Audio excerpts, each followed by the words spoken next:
Hello, everybody. Welcome to YouthConnect. I'm in. I'm Kevin. I am Joshua. I am Logan. I'm Jeffrey. Oh gosh, guys, we have double audio playing at 2 times at the same And welcome to our Youth Connect. Thank you so much, Kevin. You know what? We always have to have each other's backs. Welcome, everybody, to an exciting and awesome episode of Youth Connect. I hope that you're really looking forward towards it because I know that I am. You are going to have a bunch of awesome news because this is not your regular news broadcast. This is a news broadcast that will have good story news, a little bit of video game news. We got some entertainment news and some cooking knowledge and even live music. We've got a lot to share with you today. But for those who don't know, Youth Connect is a news interest entertainment show that was created during the pandemic for the community by the community. Now, everyone here is ready to share some awesome news with you. But starting off, if you know Youth Connect, we always have to bring some gaming news to the table to start off.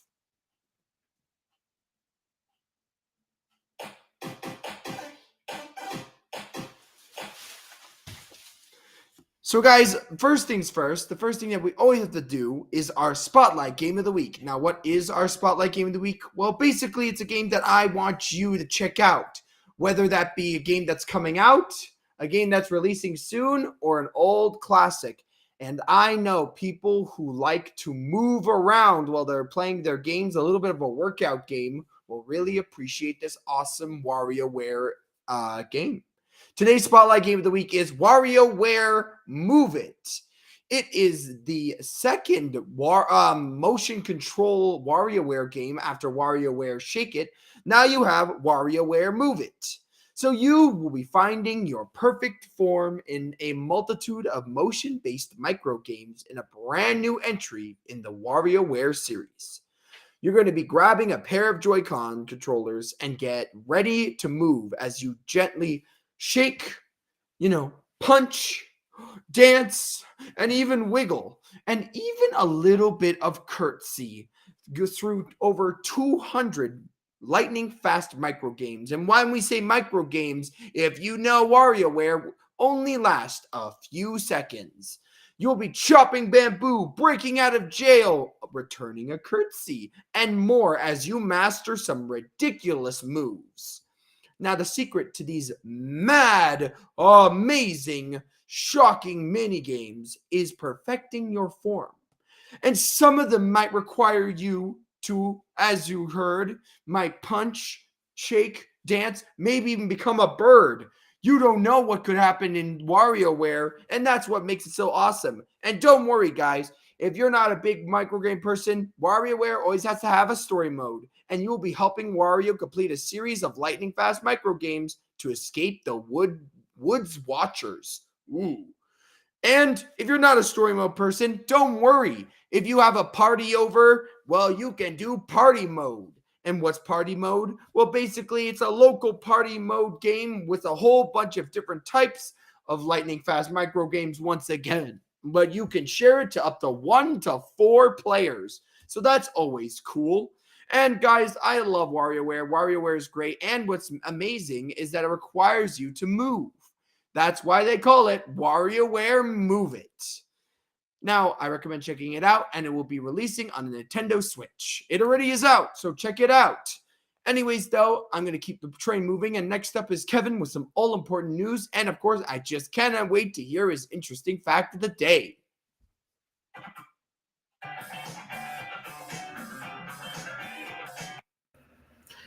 Hello, everyone. Welcome to Youth Connect with me, Kevin Aruja. So let's get right into the headlines. The Loblaw raises the affordability alarm as grocery code of conduct nears completion. Ontario unveils new statue of Queen Elizabeth II. Indigo launches transformation plan in hopes of returning retailer to profitability. And Siakam scores 31. Raptors beats Maverick with the score of 127-116 to finish 2-game sweep in Texas. As the grocery code of conduct near completion, the Canadian industry's biggest player is raising concerns the guidelines could add fuel to the food inflation fire. The Loblaws companies is said it's worried the code could raise some food prices for Canadians by more than $1 billion.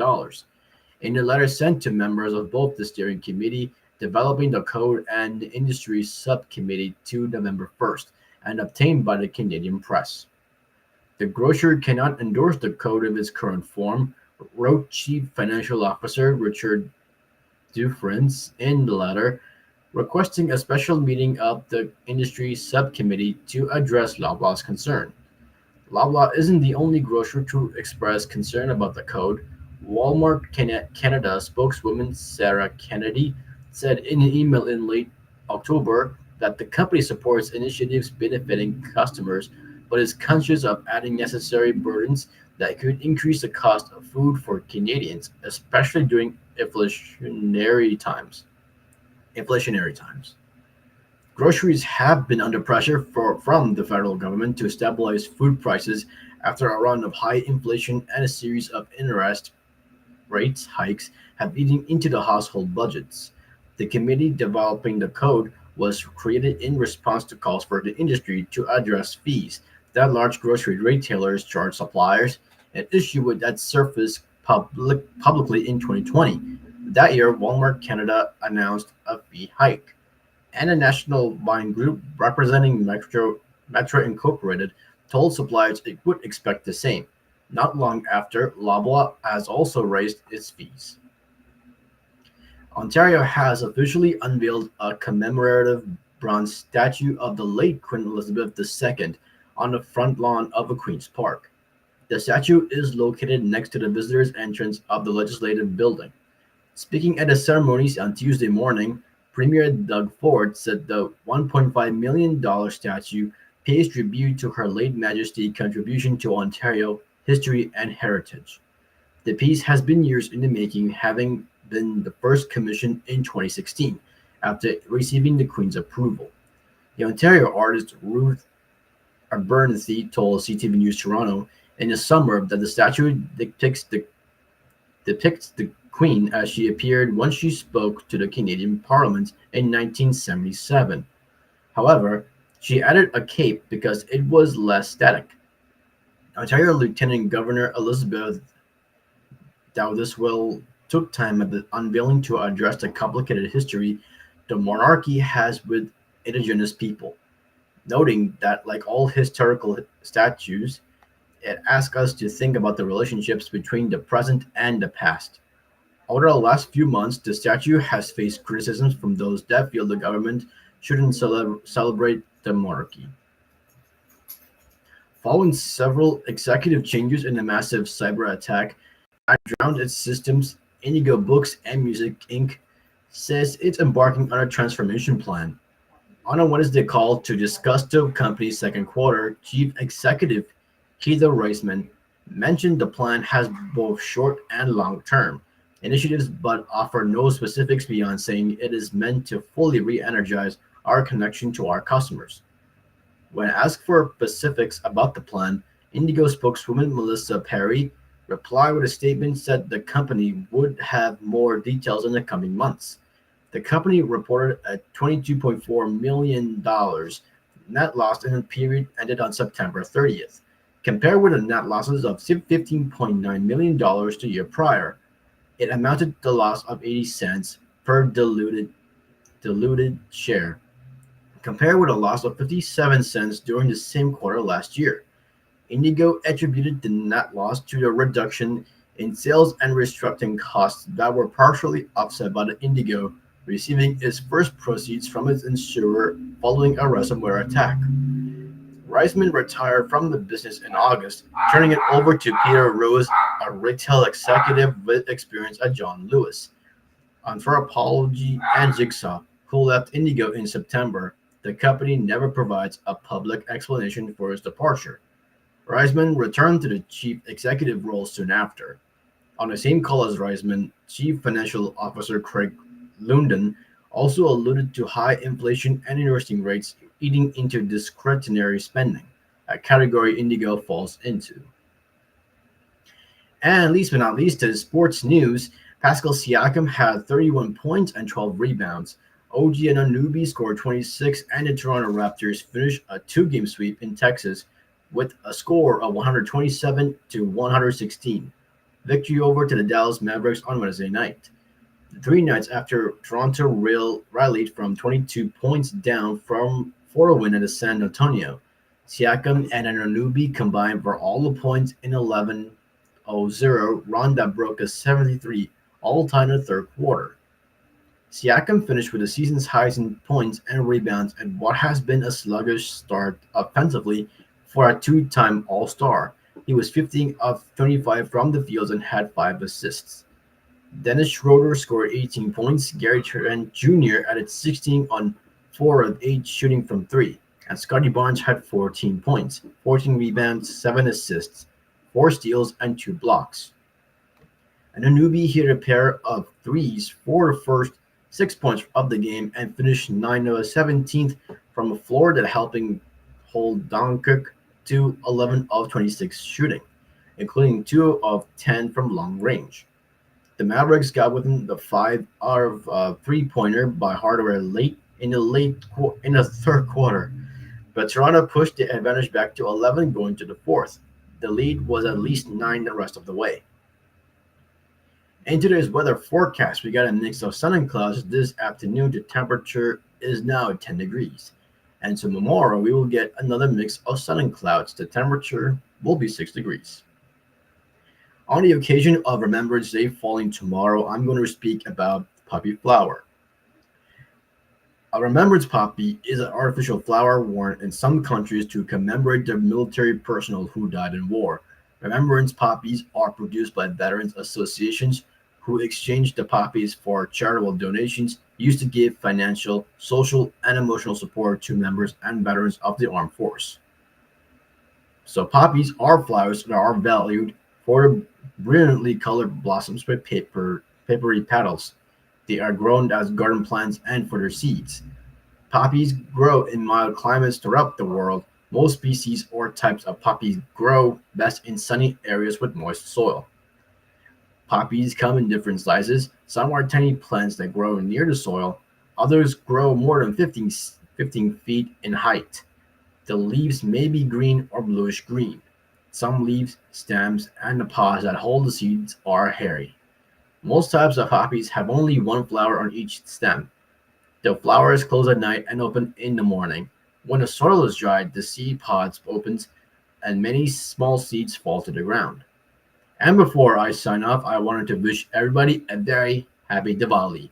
This has been Kevin Ridger reporting. I'm sending now over to Aiden. See you next Friday.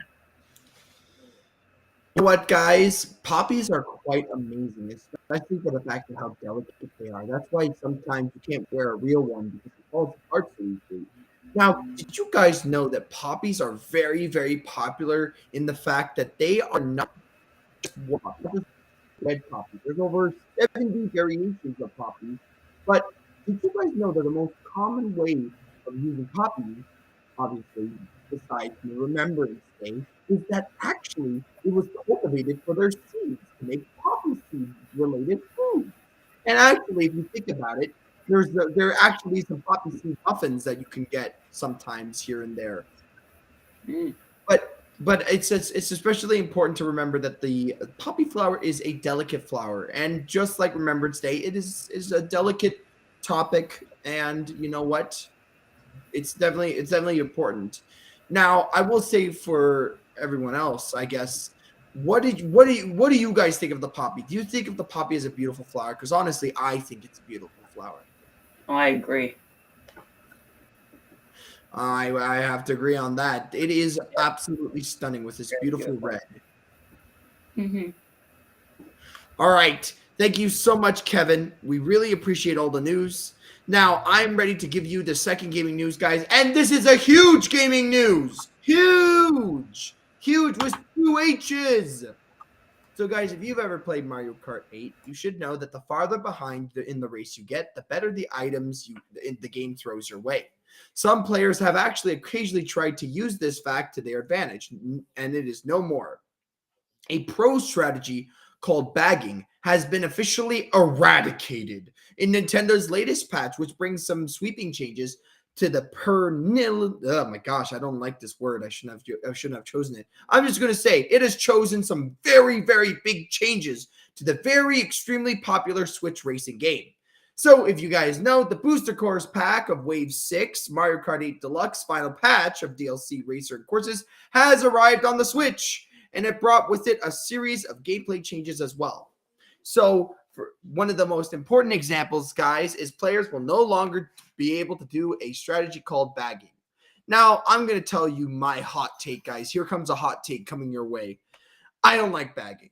Bagging means when you go to 12th place to get the best items, then race to first place and then use them, which honestly is pretty bad because, listen, I know it's supposed to be a racing game and you can use the items here and there, but I feel like you're stretching it for the fact that you need to go to 12th place to get good items and then take those good items and just beat everybody in the front. So these new changes make it a bit more fun for everyone.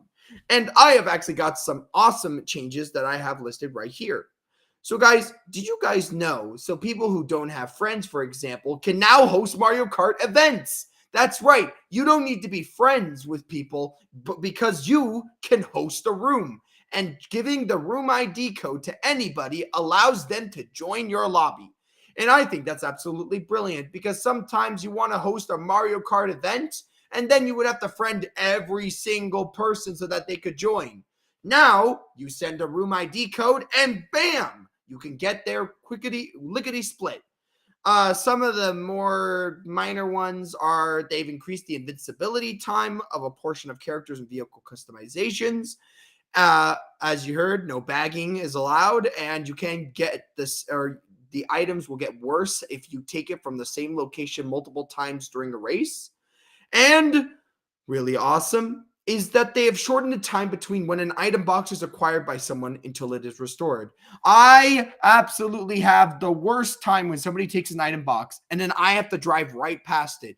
Now somebody can get an item box and then I can get an item box. That way it's a little bit easier. And then some really, really minor things. Any of the amiibos of Link, Samus, Legend of Zelda, Kirby, and Daisy can now get the Varia suit, Hylian suit, Kirby suit, and Daisy suit, respectively. I think these updates are very needed because bagging was a very, very, very, very, very, very weird and controversial way of playing Mario Kart.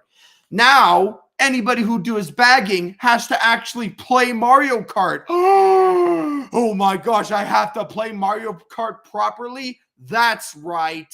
Now we'll see who can really be the Mario Kart racer master. Anyways, though, this has been your second gaming news. And next up is Joshua with some good story news and, of course, your very favorite animal news.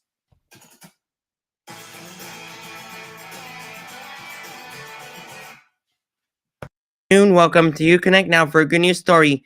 Not all heroes wear capes. Some, like Raquel Radford Baker, drive school buses.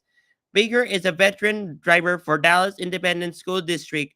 She was on her regular route for the kids at Seagoville North Elementary School when a boy, just 7 years old, began to choke.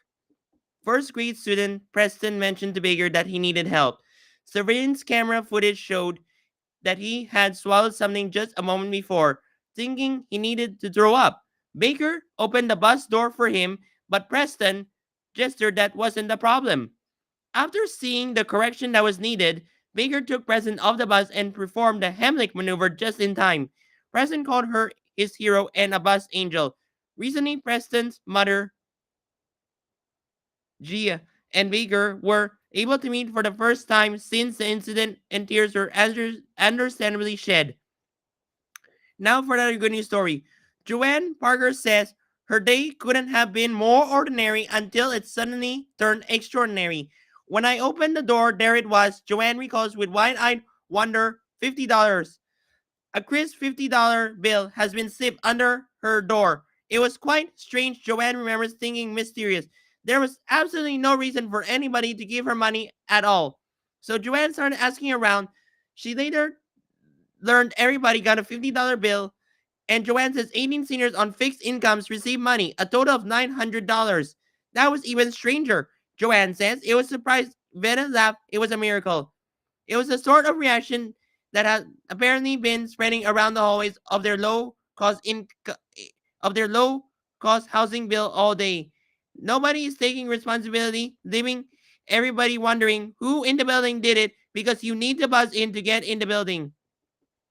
While the who and why remain unanswered, there's no question Joanne and Veda are filled with gratitude. It was very kind and generous thing to do. This is a lot of money for us. Veda smiles, so bless them. While the money mysterious is yet to be solved, the plan for their priceless gift is to pay it forward. Now turning to animal interest news. From the Washington Post comes the story of a family border collie whose 5:30 a.m. wake-up call saved the future and possibility of the life of a family member. Danes and Amanda were woken up by their dog Axel early on Saturday morning in their home in Spring, Texas, and they couldn't remember a time when he so desperately wanted to go outside, or so they thought. However, Axel began frantically clawing at the bedroom door of Amanda's son Gabriel. Inside, 17-year-old Gabriel was already awake because he was having a stroke on the left side of his brain. He had a headache early in the day, and he remembered, but I went away shortly afterwards. He woke up around 5 a.m. and felt he couldn't move his right arm. He fell over and watched the objects in the room seem to magnify, but decided to go back to sleep. Danes, upon hearing a visibly confused Gabriel with slurred speech, rushed him to a Memorial Hermann Health System hospital in Houston, where approximately at 6:30 a.m., doctors informed the family Gabriel was having a stroke after a blood vessel broke in his brain and cut off oxygen to millions of neurons. It was amazing how adamant a dog was knowing something's going on, said Sari Efedi, a neurosurgeon who treated Gabriel. He told the family that if Axel the dog hadn't intervened when he did, Gabriel might have been mute, wheelchair bound, or worse. As it has happened, Gabriel's physical, speech, and behavioral therapy has stored much of his previous ability. Dogs have known to detect strokes in people. Regarding certain chemicals, the special organ in their noses can detect changes in human physiology, which may include blood pressure. The American Heart Association has found that people living alone with a dog has 27% better chance of surviving a stroke than those living alone. As to the hero of the story, Amanda said that Axel has hardly left Gabriel's side since the September 8th discharge from the hospital. She has commissioned a medal to hang around the front of Axel's collar in honor of his life-saving support of her son. This is Social Show reporting for YouthConnect. That's it for me. Now I'll send it back to you, Aiden. I will say this, third news is always awesome. You know what, being saved by your own dog. I did not know that dogs have the ability to tell when something in a human changes due to the fact of their nose. And you know what, if I could do that, then I would be able to tell when I am feeling unwell and anybody around me is feeling unwell. But I'm really glad that that dog was there, because you know what, they always say it is man's best friend. And obviously for second news, I thought that was quite interesting as well. I mean, you know what? Being surprised by doorstep money is always shocking. But trust you me, that image of that elderly woman clearly showed she was very, very surprised. Oh, that was awesome. Now I will ask you, Jeff, and of course you, Logan, which did you guys have of news? For me, the third news was very positive. I agree. I hope The dog story was also positive. Mm-hmm. Really hope my dogs can do the same thing for me. Hopefully. Same. Or else maybe Same. they'll just Yeah. sniff me and then walk away. Oh my gosh! Imagine they did that. All right. Thank you so much, Joshua. It's always great to hear some good story news, and it's always great to hear some animal news as well, because it makes everybody, and I know our fans, absolutely love it. All right, guys, time to move on to our third gaming news. And today is Board Game of the Week. What is Board Game of the Week? It's similar to Video Game of the Week, but it's a board game. And today, what board game shall we do? I think today's Board Game of the Week shall be Tiny Epic Cthulhu. What? Tiny Epic Cthulhu is a 45-minute, so it's not too long, guys, 1 to 4 player cooperative game that will immerse players in the world of spinning madness. Oh, players take the role of unique characters residing in a cold, forgotten island town off the coast of the 1920s New Arkenmore.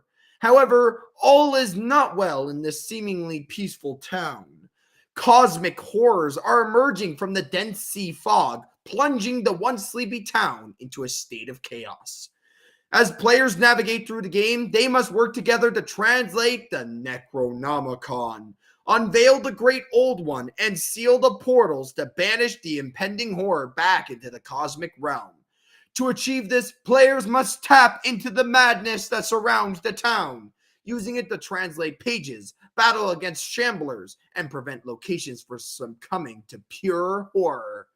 The cusp of madness gives players benefit like more movement, stronger attacks, and cosmic intellect. However, they must be cautious not to push their minds too far, as the lines between sanity and madness is a delicate one.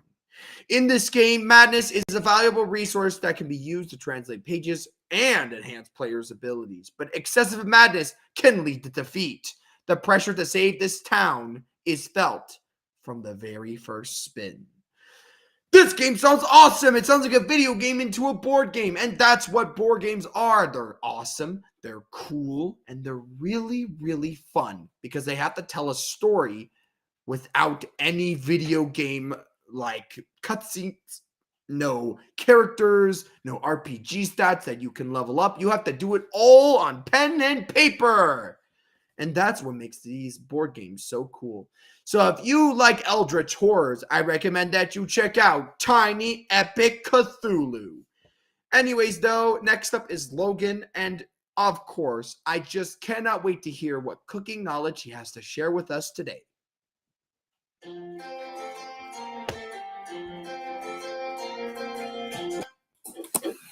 Hello, YouthConnect. I'm Logan.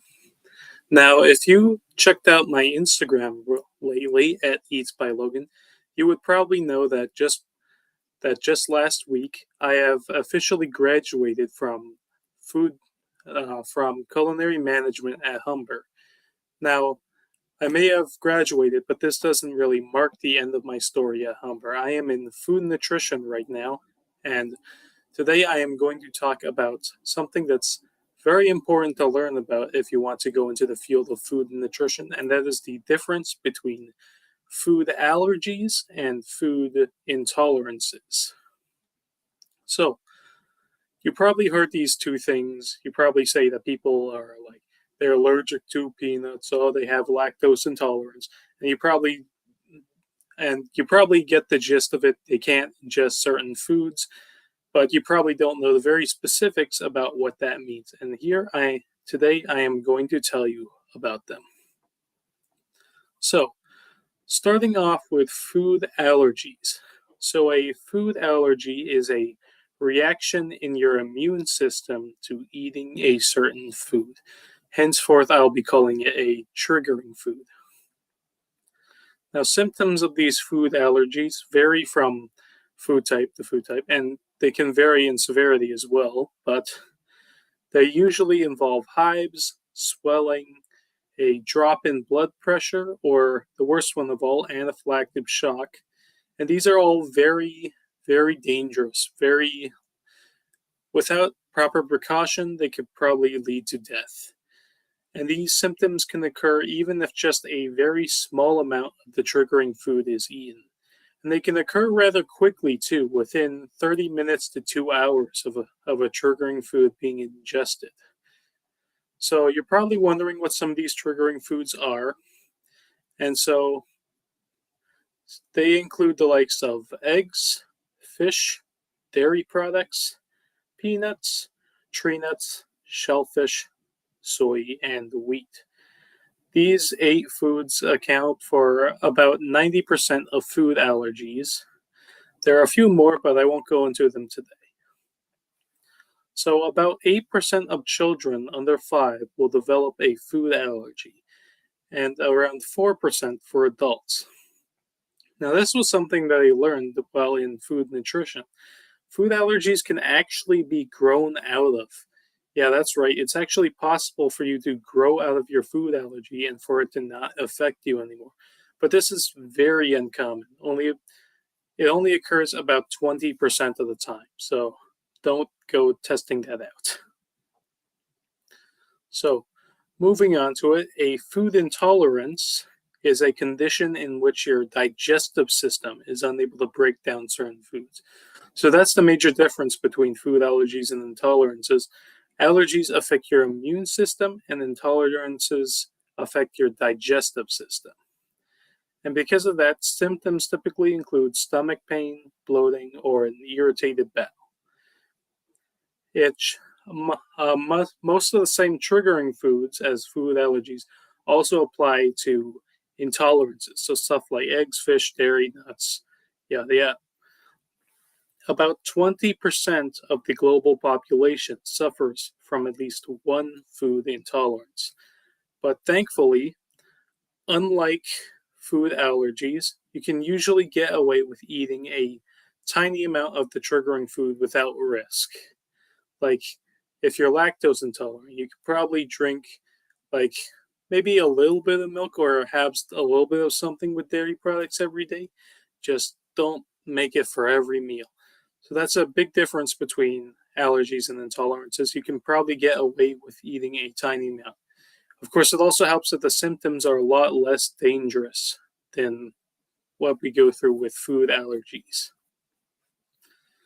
So in conclusion, those are the major differences. Food allergies affect your immune system. Intolerance infects your digestive system. Symptoms for food allergies are quite dangerous. For intolerances, they're much less dangerous. And you can probably get away with eating some triggering food if you have an intolerance. You should not be eating something that triggers a food allergy. So anyway, that just about concludes my little lecture for today, and I'll bring it back to you, Aiden. You know what? I didn't know that food allergies and intolerances were two different things. I thought they followed under the same thing, kind of same topic. But I guess that makes sense. Food allergies are more like my sister's allergies to fruits and my brother's intolerance to milk.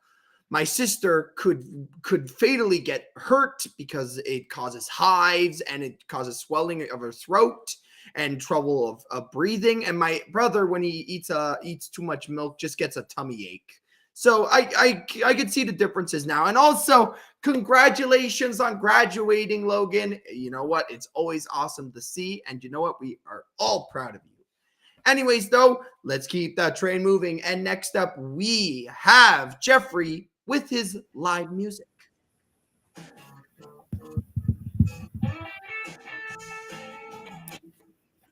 Hi, everybody. Hope you're ready here. Hope you're ready to hear some music from myself, Jeffrey, your live musician. And I'm going to be playing a really beautiful song called War. It's got a lot of love and peace into it. So hope you like it.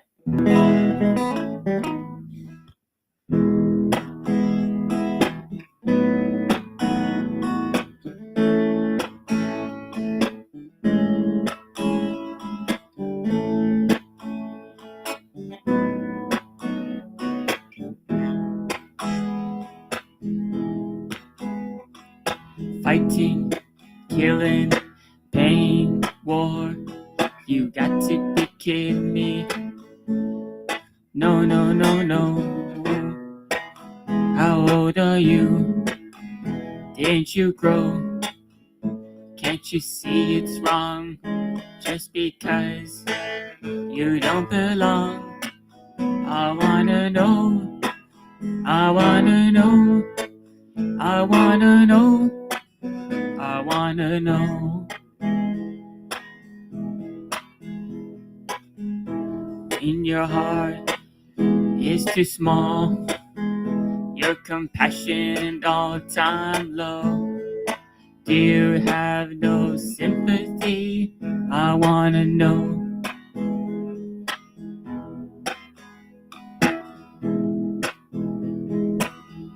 We are all one family, brothers, sisters, mothers and fathers. They teach us to learn, to be kind, to forget, to value life above all else, to be true. So let go of all your lies, wipe the tears from a victim's eyes. Tell yourself to be wise. I wanna know, I wanna know, I wanna know, I wanna know.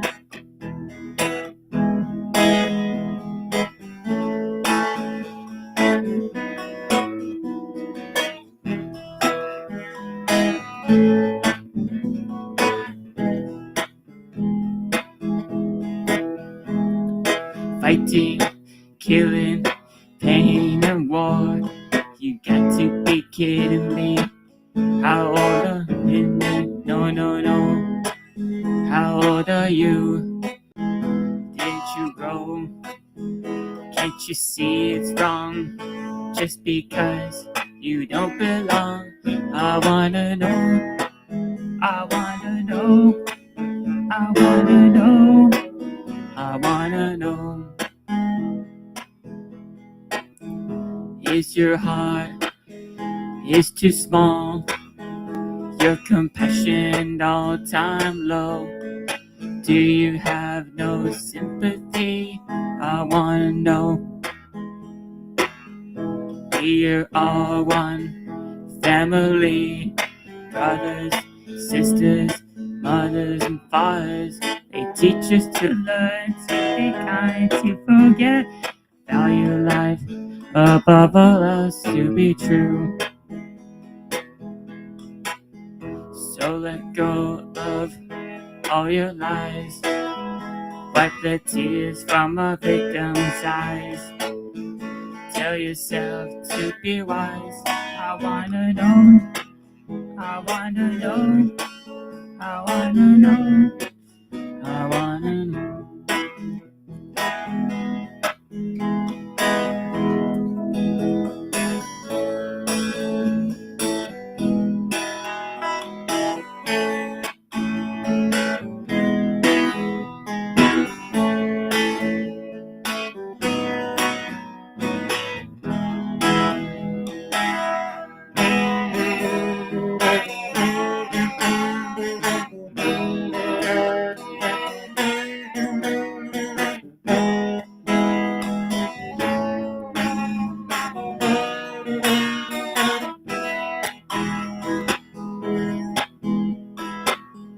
So let go of all your lies, wipe the tears from a victim's eyes.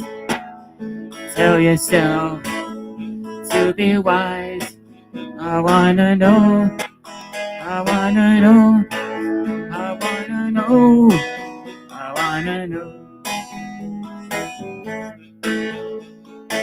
Stop wars.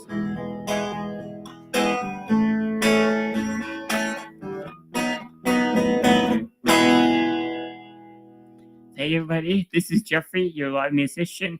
I'll see you all next Friday, and make sure to check out my website, jeffreyhickman.com. And it's back to you eating. Bye everybody. You know what, guys? This is definitely a more of a deeper song, and I just want to say that you know what? It's called "I Want to Know," and if you know, it's a very simple song with a very simple message. It's to remember the past, it value all life, to learn, and as people, we need to listen to the stories, to heed the words from our mothers, fathers, brothers, and daughters and sisters. Honestly, though, it's all about family and it's all valuing all life. It's all about peace. Anyways, though, thank you so much, Jeffrey. And this is the end of our Youth Connect. If you like Youth Connect, make sure to like, comment, and subscribe. And don't forget to click the notification bell. Other than that, guys, I hope you have a great rest of your day. Please, oh please, you know what? Remember, tomorrow is a day about remembrance. So spend time with family. Remember the moments. Remember the value all lives. And if you remember that, guys, I hope that you have a great rest of your day, and I hope you have a great rest of your week. And we will see you all next week, Friday. Goodbye, guys, and have a Goodbye. Bye. Bye. Bye. Bye. Bye. Bye. See you next week. See you.